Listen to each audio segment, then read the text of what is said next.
Now we're going to get into the meat of things as to why you're in resistance to all those wonderful things, including love, money, health, relationships, and all of those other wonderful things that you mentioned there. And that is this word homeostasis. Some of you that are in attendance this evening are present clients with me, and they've heard me use that word recently, homeostasis. Now, this is going to really touch into the crux of the matter as to why you find resistance, or what you call resistance to your good, resistance to moving into the areas that will allow you to soar.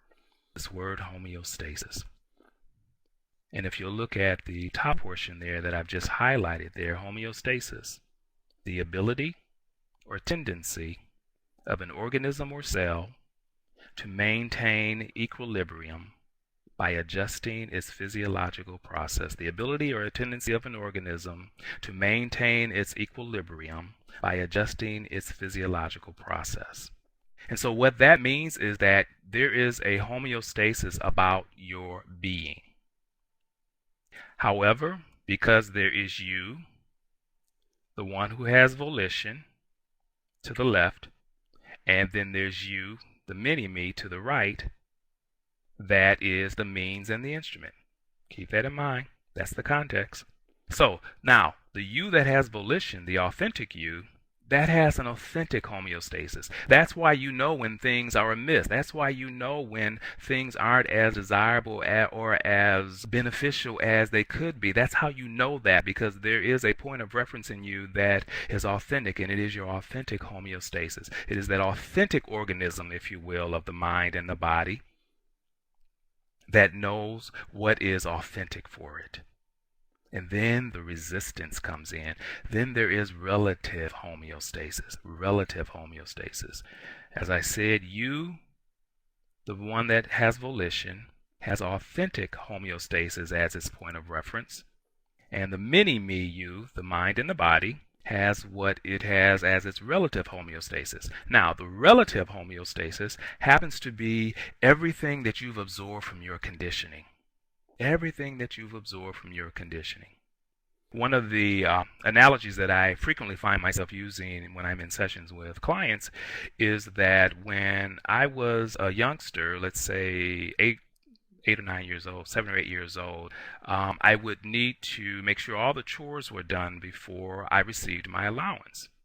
Now, my father was intending to teach responsibility, but to an 8 or 9-year-old, the message I got was that money is hard to get, because he would always be somewhat less than forthcoming to make sure that the chores had been done. And so the message I got was not that I needed to be responsible and make sure I had gotten things done before I got money, but I got the message money is hard to get.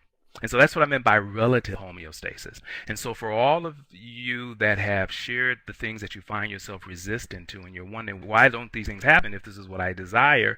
It is because your relative homeostasis, based on your conditioning, based on what you've absorbed through your journey of life, if you will, that has become a relative homeostasis for you. And keep in mind, if you look at the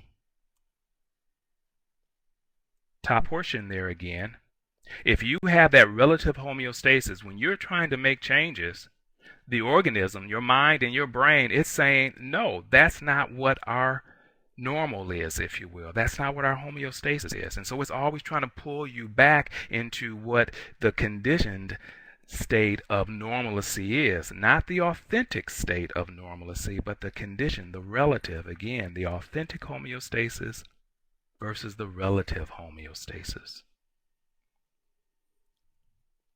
And so this is why you find that it is challenging to make changes, challenging to stay with a weight plan, to lose weight, to feel worthy for relationships, to feel worthy of financial abundance, is because if your relative experience has not included whatever that particular desire is, then your being and your body actually thinks it's doing you a favor by keeping you in that relative state, because it's thinking that's what the homeostasis is. Your body and your mind actually thinks, this is all unconscious, mind you, it's thinking that it's doing you a favor, keeping you stuck, or keeping you small, or keeping you in lack, or keeping you in whatever state you desire to break forth from. What is undermining that desire, and this is why resistance is so challenging for us, if you will, or to transcend the resistance, is because there is a dimension of yourself that is saying, no, this is what I know as my norm.